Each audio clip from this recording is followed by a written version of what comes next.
रमजान। पाठ प्रवेश। त्योहार हमेशा खुशियाँ लेकर आते हैं। इनमें रिश्तेदार तथा मित्र सभी मिलकर खुशियाँ मनाते हैं। ठीक इसी प्रकार से रमजान महीने की पवित्रतापूर्ण तपस्या के बाद ईद उल फितर का त्योहार अपने सगे संबंधियों के साथ खुशियाँ मनाने का अवसर लेकर आता है। रमजान का महीना दुनिया भर के मुसलमानों के लिए पवित्र एवं उल्लास का प्रतीक है।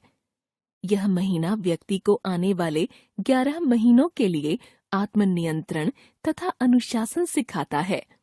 यह इस्लामी कैलेंडर का 9वां महीना है, जो चांद की स्थिति के आधार पर 29 या 30 दिन का होता है। रमजान के महीने में सहरी से इफ्तार तक रोजा रखा जाता है। सूर्योदय से पहले के भोजन को सहरी तथा सूर्यास्त के समय के भोजन को इफ्तार कहते हैं। सभी मुसलमान इस समय तपस्या और नियम का जीवन जीते हैं।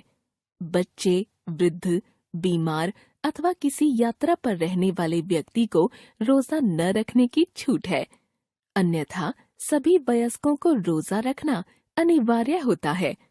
रमजान में इस्लाम की बुनियादी पाबंदियों का पालन किया जाता है।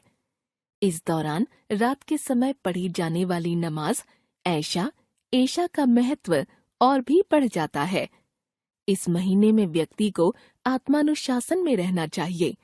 यह भी मान्यता है कि रमजान के महीने में जन्नत, स्वर्ग के दरवाजे खुल जाते हैं और दोज़ख, नरक के दरवाजे बंद हो जाते हैं।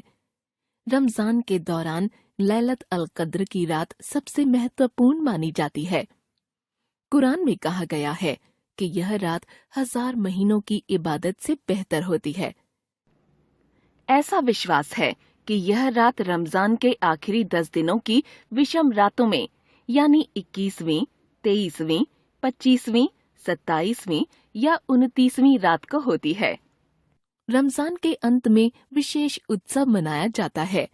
रात को चांद के दिखाई देने पर शव्वाल की पहली तारीख को ईद या ईद उल फितर का त्योहार मनाया जाता है। ईद उल फितर का अर्थ है एक ऐसा दान पर्व जिसमें खुशियां बांटी जाती हैं। यह प्रेम और भाईचारे का त्योहार है। इस त्योहार का महत्व तब और भी बढ़ जाता है जब सामर्थ्यवान लोग आर्थिक दृष्टि से कमजोर वर्ग के लोगों को दान देते हैं। इस्लाम धर्म में दान देना बहुत महत्वपूर्ण माना जाता है। ज़कात यानी अपनी आय का एक निश्चित भाग दान करना अनिवार्य है। रमजान के महीने में स्वेच्छा से दान किया जाना चाहिए। ईद के दिन सभी ईदगाह जाकर नमाज अदा करते हैं। अपने परिवार के सदस्यों तथा मित्रों से गले मिलकर ईद की मुबारकबाद देते हैं। इस मौके पर मीठे पकवान आदि बनाते हैं तथा दोस्तों और रिश्तेदारों के साथ मिल बांट कर खाते हैं। बच्चे इस मौके पर विशेष रूप से उत्साहित होते हैं। वे नए नए कपड़े पहनते हैं। सभी मिलकर स्वादिष्ट पकवान खाते हैं। घर के बड़े उन्हें ईदी देते हैं, जिससे वे और भी खुश हो जाते हैं। इस प्रकार 1 महीना रोजे रखने के बाद खुशियां मनाई जाती हैं।